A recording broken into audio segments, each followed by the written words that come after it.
Lui, c'est Ray Dalio, un des plus grands investisseurs macroéconomiques. Et il prédit une crise que personne d'entre nous ait connue durant sa vie.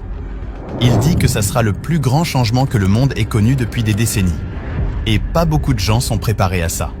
Il a identifié 3 comportements des élites gouvernantes et 2 événements fortuits qui peuvent mener à cette chute. Le premier problème majeur qu'il soulève est l'accumulation massive de dettes par les élites gouvernantes. Il s'aperçoit que les élites gouvernantes dépensent trop. Elles sont généralement incapables de bien gérer l'argent, le budget annuel qui leur a été confié, et par conséquent, continuent d'endetter leur pays. Chaque génération d'élites gouvernantes dépense plus que ceux qu'elle gagne. Et au lieu de réduire ses dépenses, elle va emprunter plus l'année d'après. Au fil du temps, il devient de plus en plus difficile de générer de la croissance sans emprunter davantage. Et cela crée une dépendance à la dette. Ray Dalio met en lumière la spirale dangereuse de cette dette croissante, soulignant comment elle mène à une instabilité économique et financière. Il explique que cette tendance n'est pas seulement un problème de gestion des finances publiques, mais aussi un reflet des défis sociaux et politiques plus larges.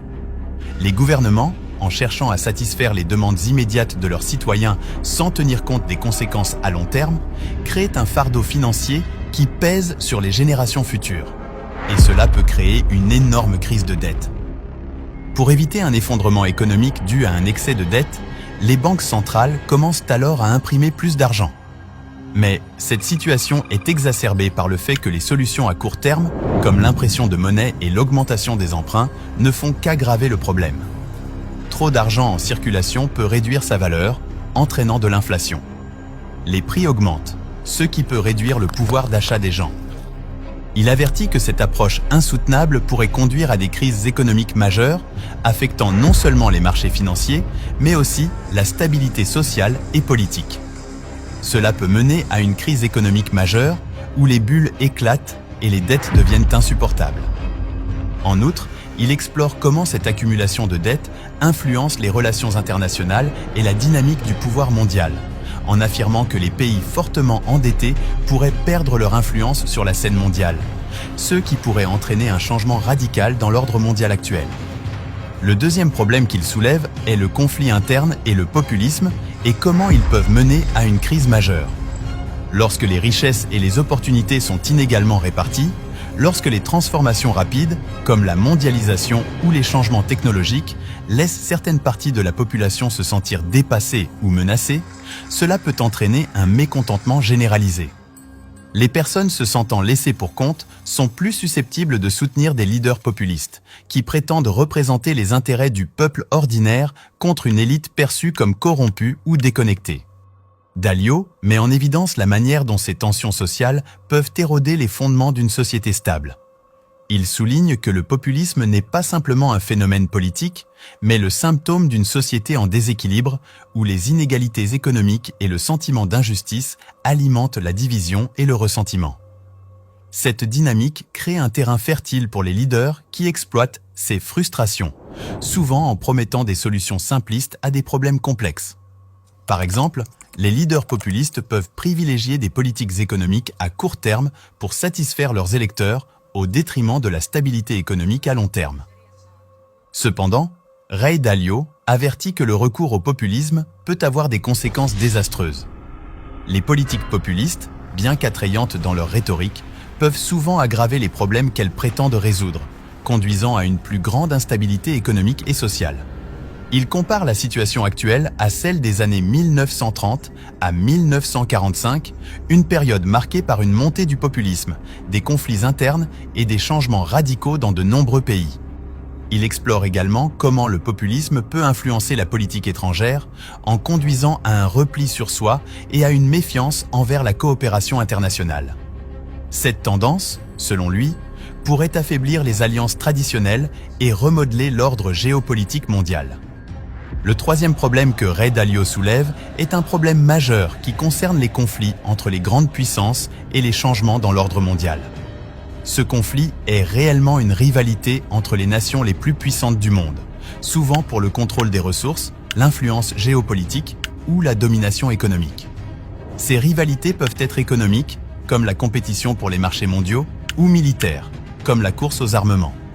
Ces rivalités façonnent non seulement les relations entre les nations, mais aussi l'architecture globale de la politique internationale.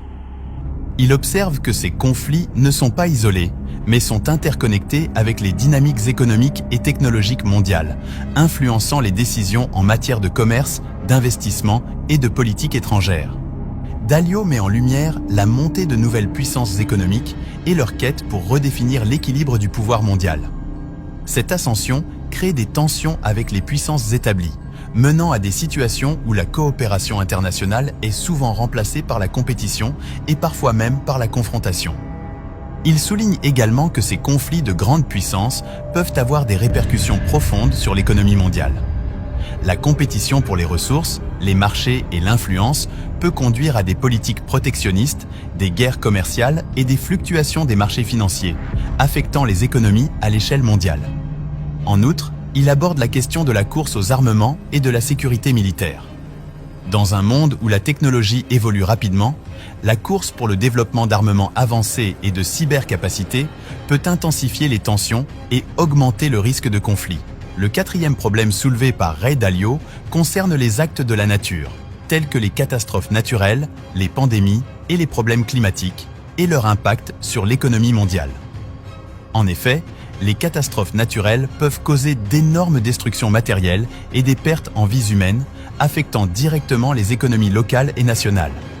Les pandémies peuvent interrompre les chaînes d'approvisionnement et les activités commerciales, entraînant des ralentissements économiques. Dalio souligne que ces événements, souvent imprévisibles et dévastateurs, représentent des défis majeurs pour les gouvernements et les entreprises du monde entier. Il met en évidence comment les catastrophes naturelles, telles que les ouragans, les inondations et les sécheresses, peuvent non seulement causer des dommages immédiats, mais aussi avoir des effets à long terme sur l'infrastructure, l'agriculture et les communautés.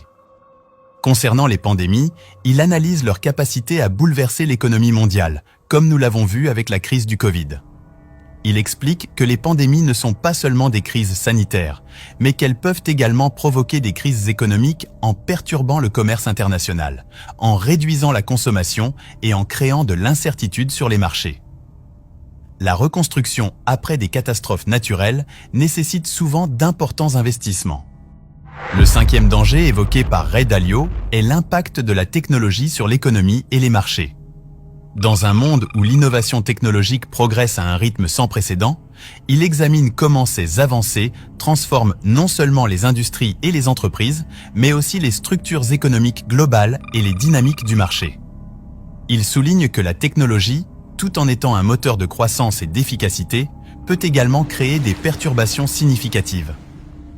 Par exemple, l'automatisation et l'intelligence artificielle, bien qu'augmentant la productivité, peuvent entraîner une perte d'emploi dans certains secteurs et exacerber les inégalités économiques. De même, l'émergence de nouvelles industries technologiques peut déplacer les centres de pouvoir économique et modifier les équilibres concurrentiels. Il explique comment les innovations telles que les crypto-monnaies, la blockchain et les plateformes de trading algorithmique changent la manière dont les marchés fonctionnent, introduisant de nouveaux risques et opportunités pour les investisseurs. Il met également en évidence les défis réglementaires posés par l'évolution rapide de la technologie. Les gouvernements et les organismes de réglementation, selon lui, doivent s'adapter pour gérer les implications de ces nouvelles technologies, tout en favorisant un environnement propice à la croissance et à l'innovation.